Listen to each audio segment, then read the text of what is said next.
Vascaíno do Cerrado. Fala galera vascaína, eu sou o Thiago Fontes, falo direto de Brasília, Distrito Federal, trazendo aquele vídeo do dia seguinte, né? Então sendo dias de ressaca muito melhor do que os do ano passado. A gente tem conquistado vitórias importantes na Copa do Brasil, Campeonato Carioca, e vamos trocar uma ideia sobre a coletiva do Maurício Barbieri. Eu vou trazer alguns trechos dessa coletiva que eu acho importante para a gente pontuar algumas coisas e já fazer uma projeção para o jogo contra o Urubu no domingo. Então, você está no canal Vascaíno Cerrado, deixa seu joinha, deixa o like, se inscreve no canal que é importante para ele ser indicado no YouTube, segue o @Vascaíno Cerrado no Instagram e sem muita enrolação, vamos partir aqui para esses pedaços que eu separei dessa entrevista coletiva de pós-jogo do Maurício Barbieri. E ele começa dizendo que o volume de jogo do Vasco está próximo da identidade que ele busca, o que ele procura para o Vasco. Você vai lembrar que ele, no trabalho no Bragantino, era sempre jogos de muitos gols. O Bragantino sempre buscava o ataque, só que ele não conseguiu esse equilíbrio, né? Ao mesmo passo, ou ao tempo que o Bragantino foi ali a quarta ou o quarto melhor ataque da competição, ele foi a terceira, se eu não me engano, a terceira pior defesa do Campeonato Brasileiro. Então ele busca esse equilíbrio e agora com peças mais importantes, que é o volante Jair, né, os moleques, o Barros e o Rodrigo, que estão jogando bem, a defesa com o Léo Pelé e o Miranda, o questionado Miranda, tá todo mundo esperando a volta do Capasso. Então ele fala nessa busca dessa identidade para o Vasco da Gama. Deixa aí para você ver. Eu acho que a gente fez um bom jogo, criou um bom volume de oportunidades. Talvez faltaram alguns ajustes, a gente deu um pouquinho mais de contra-ataques do que o habitual, deixou o Boa Vista ter um pouco mais de espaço. Acho até que a gente estava ansioso para fazer mais gols e isso fez com que a gente acabasse errando alguns passes que não precisaria, não deveria. Mas no geral fez mais um jogo seguro, um jogo mais próximo da identidade que a gente vem buscando. Estou satisfeito com o resultado. Bom, se por um lado ele falou dos pontos positivos aí, né, o bom jogo, o volume criado pelo Vasco, ele também deu ali o outro lado da moeda, né, fez também a autocrítica, que é o que a gente espera dos profissionais que estão ali fazendo um trabalho e sabe das coisas que tem que ser melhorado, né, a gente não pode, é por isso que eu falo que tem que tomar muito cuidado com oba-oba, com festa, pé no chão. A gente tem que ter a consciência que falta muita coisa, inclusive contratações, para a gente ter um time pronto. O caminho tá legal, mas a gente não pode mascarar as coisas que ainda faltam para a temporada, porque senão a gente faz um campeonato carioca achando que tá maravilhoso e isso acaba fazendo com que a gente não mude ou não busque as correções para que a gente não sofra no Campeonato Brasileiro. Então ele faz a autocrítica, né? Diz que perde a concentração, o foco, as linhas elas começam a ficar mais espaçadas e o Vasco toma um gol na falha do volante Jair. Eu falei isso no vídeo de pós-jogo ontem. Não pode perder a concentração, não pode dar o mole que o Jair deu e depois eu vou falar da sequência que foi o gol que tomou o Léo Jardim, mas eu vou deixar aí ele fazendo essa autocrítica e depois ele entra com o Nenê e com o Ignaldo e o Barros tentando melhorar essa dinâmica, essa concentração e manter a questão da intensidade, que é importante, uma coisa que eu falei no pós-jogo ontem também. O Vasco fazia um gol e sofria lá atrás com qualquer time, agora não, agora a gente consegue fazer um gol e manter a intensidade, manter o time atacando, manter a posse de bola e isso é importante, independente se o adversário é fraco ou não. Então vou deixar aí o Barbieri fazendo essa autocrítica. Não sei se um relaxamento, mas talvez perder um pouquinho de concentração, perder um pouquinho o foco, começou a deixar as distâncias entre as linhas um pouquinho maiores, e a gente conversou sobre isso, sobre tentar manter o equilíbrio. A gente acaba levando um gol num lance de infelicidade nosso, um erro nosso de saída. Depois com as trocas eu acho que a gente conseguiu subir de novo, conseguiu gerar mais intensidade e volume no jogo, conseguiu fazer mais 2 gols e conseguiu sair com a vitória. Vamos lá, vamos tentar agora destrinchar uma situação que tem gerado polêmica, que é a dos goleiros. Eu preciso dar minha opinião a respeito, porque eu já falei bastante. Tem gente que concorda, algumas pessoas discordam, acho que o Léo tem que ser o titular, inclusive teve gente falando que ele tem que ser titular porque o Vasco comprou e o outro é emprestado, eu já falei sobre isso aqui ontem, acho que isso não é motivo, inclusive o Barbieri na coletiva ainda traz uma explicação que eu acho que é pior ainda, não só do ser emprestado ou ser comprado ou contratado, ele fala que o Léo Jardim estava sendo negociado antes do Ivan e que o Ivan já sabia. Não, isso não é motivo para você dar titularidade para um goleiro. Acho que tem que rolar a meritocracia. Eu vou deixar ele falando aí e depois eu volto para a gente trocar uma ideia sobre o que eu acho a respeito dos goleiros e para mim foi um tiro no pé o que fizeram com relação a trocar o goleiro dessa maneira. Eu vou explicar por quê, mas antes vou deixar o Barbieri tentando explicar para o jornalista por que mudaram o goleiro sem ele ter falhado, sem um motivo aparente. Então vou deixar aí. Do lance. Eu queria que você falasse sobre duas questões. A primeira, se possível, em relação ao Léo Jardim e o Ivan. A gente entende que na montagem do elenco, nas contratações, a única que de fato se equivale muito é essa posição com o Ivan e com o Léo Jardim. O Léo Jardim tem sido titular e o Ivan perdeu a titularidade sem nenhum motivo aparente para nós.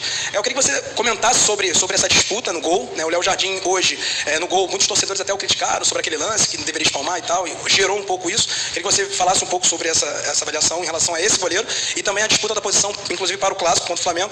E se possível, dá um panorama sobre os jogadores, o Figueiredo, o Marlon e o Robson, eles estarão no Clássico? Obrigado. Tá. Primeiro, em relação aos goleiros, a gente iniciou as conversas e a contratação do Léo até antes do Ivan. O Ivan sempre soube disso. O Ivan acabou chegando antes por uma questão de timing do mercado, da negociação e tudo mais. Teve um desempenho muito bom. O Léo também chegou e a ideia era dar a oportunidade de avaliar os dois. Eu concordo com você, o Ivan não teve nenhum lance ou nenhum desempenho que desabonasse a sua conduta, mas o Léo também até esse momento também não teve. E a ideia é ir acompanhando. Eu não acho que o Léo tenha tido falha no gol. Fez uma grande defesa até antes disso, uma defesa espetacular. E a gente ganha com isso. A gente tem dois ótimos goleiros. O Raul, que fez o Clássico contra o Botafogo, foi muito bem também. A ideia é que eles possam se puxar no treinamento, que eles possam fazer com que cada um deles seja cada vez melhor. E assim que a gente entender que alguém esteja na frente, vai ter oportunidade de jogar, como tem sido desde o início. Então vamos seguir aqui. Vamos pontuar primeiro o que o Barbieri falou com relação à falha do Léo Jardim, que ele acha que não foi falha. Para mim foi falha. Isso não faz dele um goleiro horrível, um goleiro péssimo, assim como algumas pessoas acham que o Ivan falhou no jogo contra o Volta Redonda, que a bola era defensável. Mas isso é do jogo, é normal. Eu acho que ele falha e eu vou mostrar aí. Primeiro, a gente tem que pontuar, até para ficar bem esclarecido, né, que o gol ele é uma conjunção de fatores. E a primeira, ou o mais importante, eu já falei. A falha, de fato, o erro foi do volante Jair na saída de bola. Ele não pode cochilar, ele não pode errar da maneira que errou contra o Urubu, por exemplo. Então, o erro da origem é do volante Jair. Só que a bola segue, na finalização ela passa ao lado do Léo Pelé, muito devagar, um chute muito despretensioso e devagar, e que inclusive, se você olhar a trajetória, a maneira que o atacante bateu na bola, ela iria para fora. Era só o goleiro fazer a cobertura e deixar a bola sair, né? Como o chute foi fraco, dava para fazer isso, ou mais, dava para agarrar. O Garoni, que é um dos caras que faz análise de desempenho e de jogadores, que é um puta do profissional, já havia feito uma sobre o Léo Jardim, dizendo que é um goleiro que espalma muito a bola. E essa espalmada dele para frente da área não existe. Ou ele protegia para a bola sair, ou ele agarrava, mas jamais espalmar uma bola dessa para o centro da área, que com certeza ele está dando passo para o atacante fazer um gol. Como eu falei, isso não faz dele um péssimo goleiro não, né? Agora eu vou falar da situação. Eu acho que erraram com relação aos goleiros, porque você tem um goleiro que chegou, fez uma pré-temporada, a torcida que estava carente de um bom jogador no gol, e abraça, já rola ali um carisma, assim, já rola uma aceitação com relação ao goleiro. Chega um outro goleiro, espera o momento certo para você fazer a troca. Não faz dessa maneira, por quê? Porque além de você desmotivar o goleiro que chegou, deixar parte da torcida que já tinha ali gostado do goleiro, do Ivan, puta, chateada, você bota o Léo Jardim num rabo de foguete, cara. Porque você coloca o Léo Jardim sob desconfiança ou de baixa desconfiança de vários torcedores. Que, porra, por que tiraram? Pra que tiraram? E agora tudo que o cara fizer vai pesar dobrado. Então eu acho que foi uma sacanagem com o Ivan, que você desmotiva o jogador, e é uma sacanagem com o Léo, que entra, e aí ele vai ser muito mais cobrado do que deveria ser. Então, por isso que eu acho que é errado no procedimento. Temos 2 bons goleiros, quem for melhor vai estar dentro de campo, mas não deveria ter sido trocado dessa maneira. Essa é a minha opinião. Então tá aí a situação, a polêmica envolvendo a troca dos goleiros, tá? Bom, para finalizar aqui, ele vai falar sobre as voltas do Marlon Gomes, Figueiredo e Andrei Santos, né? Porque o Andrei Santos e o Capasso não devem ou precisam de regulamentação, e aí é questão burocrática, documentação. Muita gente perguntando, cadê o Capasso? Cadê o Capasso? Ele tá treinando, só que a Federação da Argentina não liberou o documento de transferência, tá esperando ele para poder regularizar o jogador. Deve ser regularizado essa semana, mas também já acho complicado colocar ele num clássico, né, assim, sem entrosamento com uma equipe. Acho que tem que ir entrando aos poucos. O Andrei não, o Andrei já tá pronto, já conhece o elenco, se tiver chegado documentação, dá para ir para campo. Aí ele falou do Figueiredo e do Marlon Gomes. Os dois ainda não voltaram a trabalhar com bola em campo, então ele precisa disso para saber se vai dar volume, se vai ter como colocar os dois dentro de campo. O Figueiredo eu acho que não deve entrar, deve ficar como opção. O Marlon Gomes pode ser que entre, mas também está voltando de lesão. Eu acho que esses jogadores não devem entrar como titular. Eu vou falar aqui do Vasco titular para enfrentar o Flamengo no domingo. Vai ser mais ou menos o esquema que ele usou contra o Botafogo e contra o Fluminense. Ele não vai entrar com 4 atacantes como tem entrado, né? Que é o Alex Teixeira fazendo de meio atacante, com o Peck, o Eric Marcos e o Pedro Raul. Ele deve sacar o Eric Marcos, que é o que ele fez contra o Fluminense, contra o Botafogo. E aí essa linha vai ter o Alex Teixeira, o Gabriel Peck e o Pedro Raul. Só que o Alex Teixeira é esse meio atacante, né? Então ele deve entrar com o Rodrigo, né? O Jair e o Alex Teixeira, o Rodrigo, Jair e o Alex Teixeira. Aí fica a interrogação para quem é o outro jogador que ele vai colocar em campo, outro volante. Ou ele entra com o Marlon Gomes, que eu acho difícil, tá voltando de lesão, ou ele entra com o Andrei, esse tá pronto, não tem lesão. Se tiver em condições, eu acho que o meio de campo do Vasco vai ser esse. É o Rodrigo, o Jair, o Andrei, Rodrigo, Jair, Andrei e Alex Teixeira. Seriam os 4 aí, né? Ou, se não tiver pronto a situação do Andrei, ele deve entrar com aquela dobra de volantes, que é o Rodrigo e o Barros. Ficou meio estranho, né? Ficou meio complicado, mas vamos lá. Escalação. Léo Jardim é o titular, já vi que ele vai ser o titular do Vasco. Na lateral direita é o Pumita Rodrigues.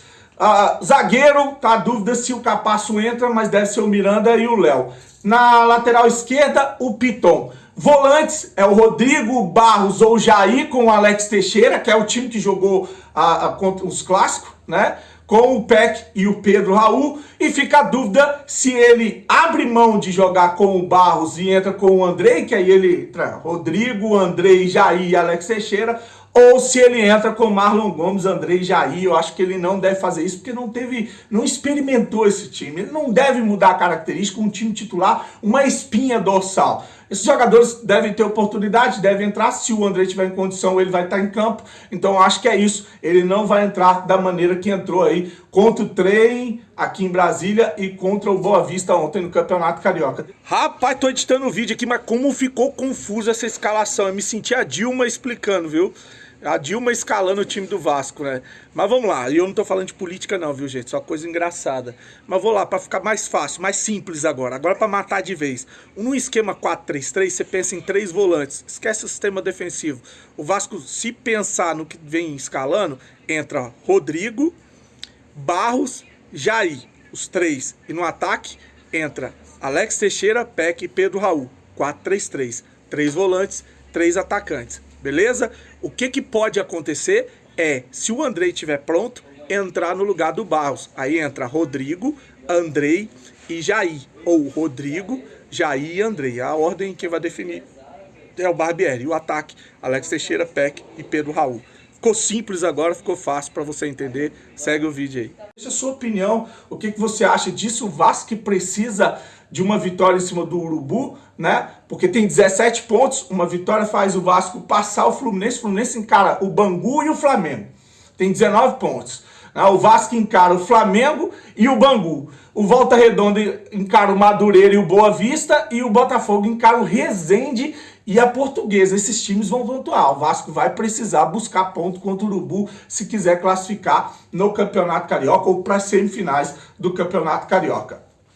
Deixe seu comentário, curte o vídeo, compartilha. Desejar para você uma semana abençoada. Grande abraço, fique com Deus e saudações vascaínas.